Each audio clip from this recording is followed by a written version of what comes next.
বাংলাদেশে কিছু বাইকের মানে ব্র্যান্ড আছে, মোটরসাইকেলের ব্র্যান্ড বাংলাদেশে আসছে, যেমন আপনার হন্ডা, টিভিএস, তারপরে হচ্ছে আপনার সুজুকি, বাজাজ, হিরো।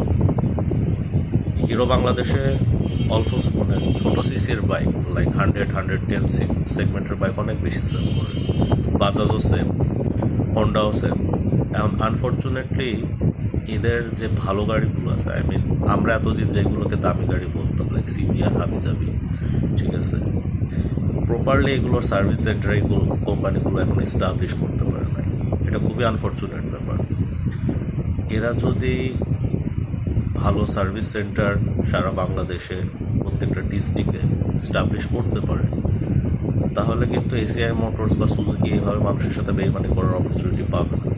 কারণ দেখেন, স্টিল নাও আপনি যদি টিভিএসের কথাই বলি, আপনি যদি টিভিএসের 4V একটা টিভিএসের শোরুমের সার্ভিসিং করতে চান, ওরা প্রপার সার্ভিসিং দিতে পারবেন। বাট আপনি ইয়ামাহার একটা বাইক যদি ইয়ামাহার সার্ভিস সেন্টারে নিয়ে যান, প্রপার সার্ভিসিং দিতে পারবেন। বাট আনফর্চুনেটলি আপনার যদি মেজর কোনো ইস্যু হয়, সেটা ইয়ামাহাও হেল্প করতে পারে না। But that's different. আপনার বেসিক যে মেনটেন্যান্সগুলো, সেগুলো টিভিএস কোম্পানি তাদের সার্ভিস সেন্টার প্রোভাইড করতে পারে না। হন্ডারও সেম প্রবলেম, হিরোরও সেম প্রবলেম, বাজাজেরও same problem. Bajaj N250 better service দিতে পারে না, আমি নিজে দেখছি, ঠিক আছে। সো এই জিনিসগুলো এই কোম্পানিগুলো চেঞ্জ করতে হবে। হিরো ইনিশিয়েটিভ নিছে, বাট দেখা যাক কত যায়। এই কোম্পানিগুলো প্রাইসিংও, যেমন হিরোর প্রাইসিংয়ে আমার মনে হয় যে হিরোর যারা মার্কেটিং সেকশন আছে তাদের মনে হয় মাথায় একটু প্রবলেম আছে। আপনি 1,80,000 রুপির বাইক বাংলাদেশে কেমনে 5 লাখ টাকায় লঞ্চ করেন?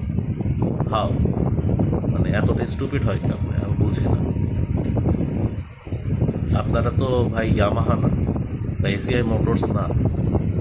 এসিআই মোটরসের দাম বেশি হলে ওদের দিনের শেষে একটা রেপুটেশন আছে যে ওরা সার্ভিস প্রোভাইড করতে পারে সারা বাংলাদেশে। আপনারা সেটা পারেন না। ইয়ামাহার একটা ব্র্যান্ড ভ্যালু আছে, হিরো সে ব্র্যান্ড ভ্যালু বাংলাদেশে তারা এখন এস্টাবলিশ করতে পারে নাই।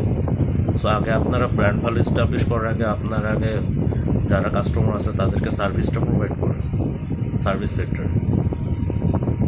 দেন আপনারা আপনাদের বাইকের একটা প্রাইস ধরেন, এরকম ওভার প্রাইস ধরেন, তাও মেনে নেওয়া যায়। আপনাদের পাইপলাইনে আসে না এক্সট্রিম 250, কারিজমা 250, আর পাইপলাইন তো আছে। আপনারা এই বাইকগুলো সার্ভিস দেবেন কোথায়? আপনার কারিজমা 210 সার্ভিস দিতে পারেন না, স্টিল নাও। টিভিএস তাদের 4V সার্ভিস দিতে পারে না, হায়ার সিসিগুলো আসলে কী করবেন?